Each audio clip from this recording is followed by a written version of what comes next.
Hi guys, welcome back. So guys, I finished my workout and I slayed it. Yes. So guys, so today I want to talk about addiction and how I was able to overcome addiction. It's that a lot of people can relate to this. So I just want to share my story. So in my case, I was blessed with the addiction of smoking, drinking, and food. Yes, all the three addiction, guys. So anyway, guys, so ever since I was a teenager, that I started smoking around 15 and drinking also with my brother and high school friends, and that's it was it was fun. When you're a teenager, you want to try something different, so we did that. So moving into high school, then I used to have these girlfriends and we used to go out drink and sometimes go classes. I only did it once or twice.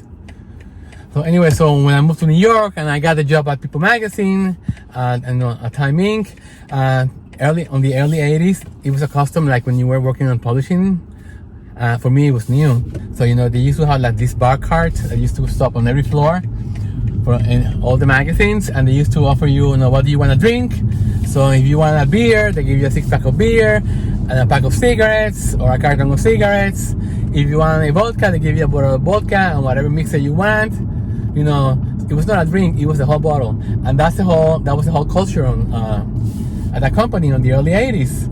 If you've seen the show Mad Men, that's the way it used to be. I used to have my ashtray, my cigarettes, my 6-pack of beer, and I was chugging up the beers and working. And that's the way people worked. And that changed rapidly. So when the new smoking laws came into effect, so then everything changed. So people were not getting drinks inside the office, so people went out to the bar. We used to have a restaurant downstairs. It was called Ho-Ho's, like a Chinese restaurant with a nice bar. It was a huge restaurant. So everyone used to go hang out there, on lunch breaks and on the closing nights. All the editors used to go there and, just drink and close the stories over there. So people used to roam up and down. At that time, you have to remember, guys, there was no Mac, there was no Apple, there was no Mac, there was no technology. Everything was done on paper. Pictures were retouched by hand with a pencil and color. It was a whole ball game, guys, when the technology evolved. So that was the culture there.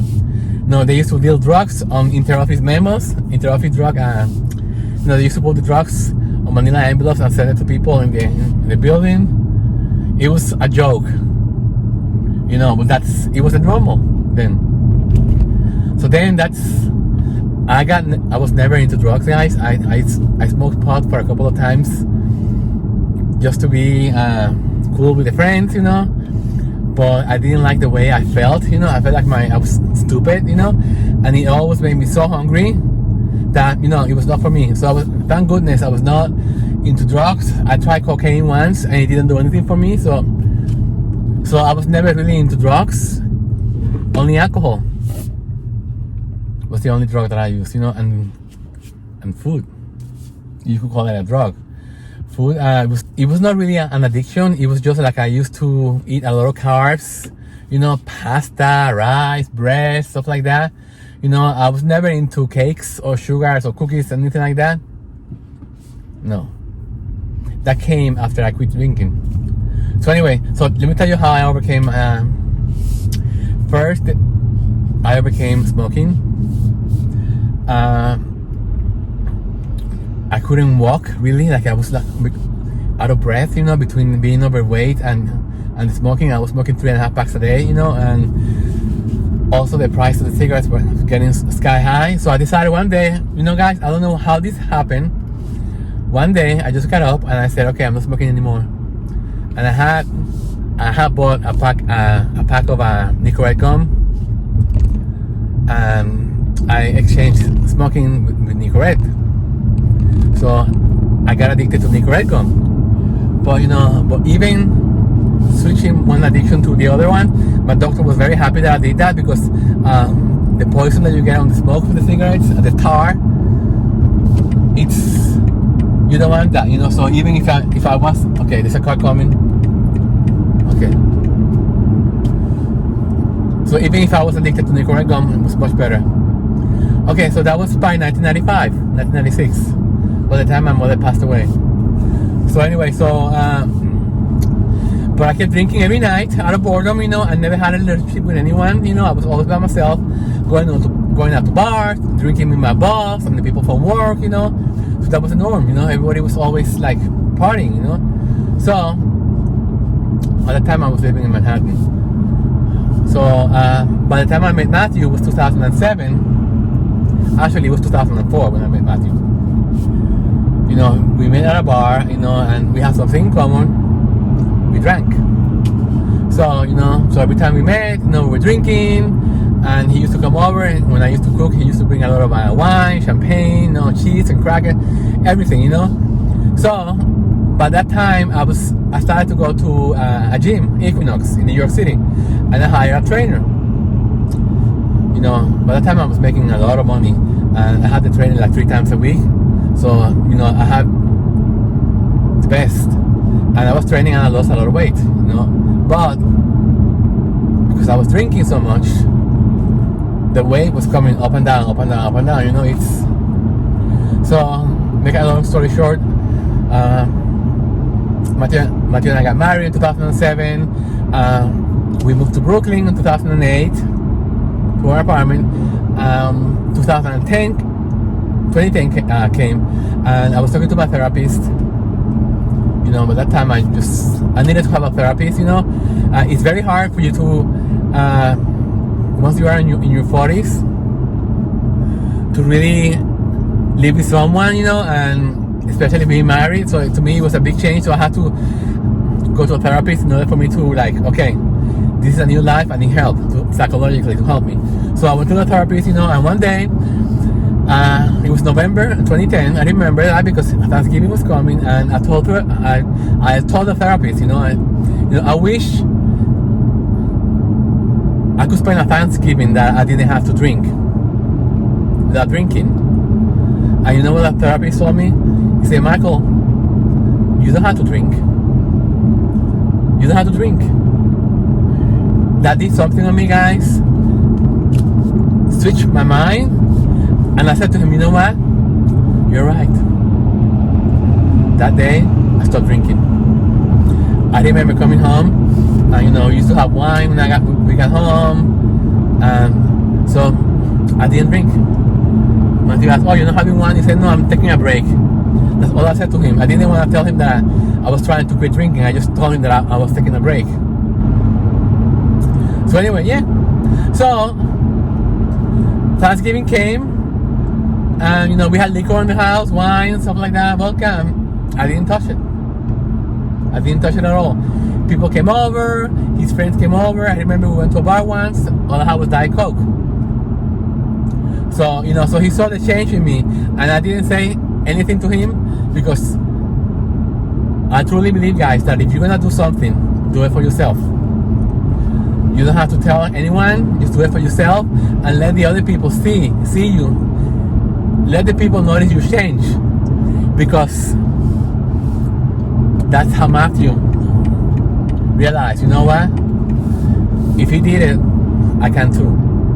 And I remember on that December, at the Christmas party that we went, his Christmas party, you know, that I went with him in a beautiful restaurant in Manhattan.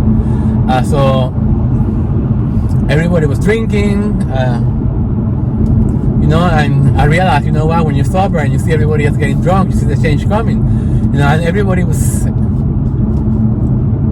happy and partying, you know. I just didn't like the way it was going, so I told Matthew, okay, Matthew, time to go, you know. And we left, and we took a cab. We got home. I just want him to realize, I'm not gonna lie to him. I was being honest, you know, that the same fun they were making of him, I'm sure that the people in my office were making fun of me when I was on the stage. So you know what, guys? That last December 31st, 2010, he quit drinking too.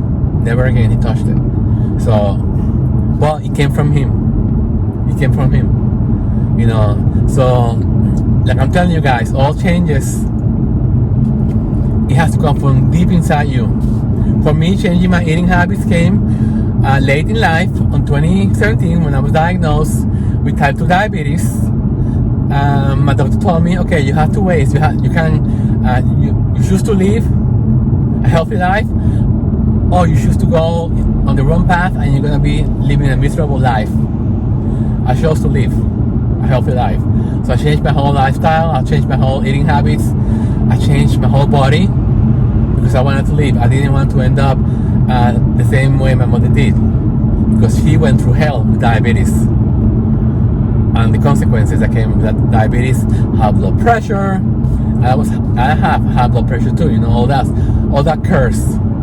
I didn't want that, so I broke the chain, guys, and I broke free, and here I am right now. My mother passed away when she was 62, and I'm 60, and I look better when I did when I was 40. So, you know, I'm proud of myself, I'm proud of the change, and that shows you that, you know, we all have something within ourselves. If you want to change, you have to do it for yourself, and it has to come from the inside of you.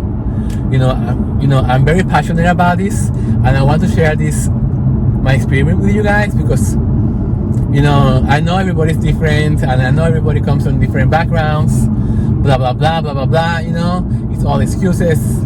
All I'm telling you, for me, this is what works for me, and I hope I can be inspiration for others, you know, to make the chain and break the chain, break free, you know, choose to live a happy, healthy life. You don't have to have plastic surgery, you don't have to have tummy tuck, you know, you don't have to do bodybuilding, you don't have to do the stuff that I do, you know. I choose to do this because I love it, it makes me happy. You know, just do what makes you happy, but choose the healthy way. Okay guys, so I'm gonna end the video here. I hope you learned something from me. So I'm gonna go home now, and I'm gonna work my candles, and I'll talk to you on the next video. I love you, bye. Yeah!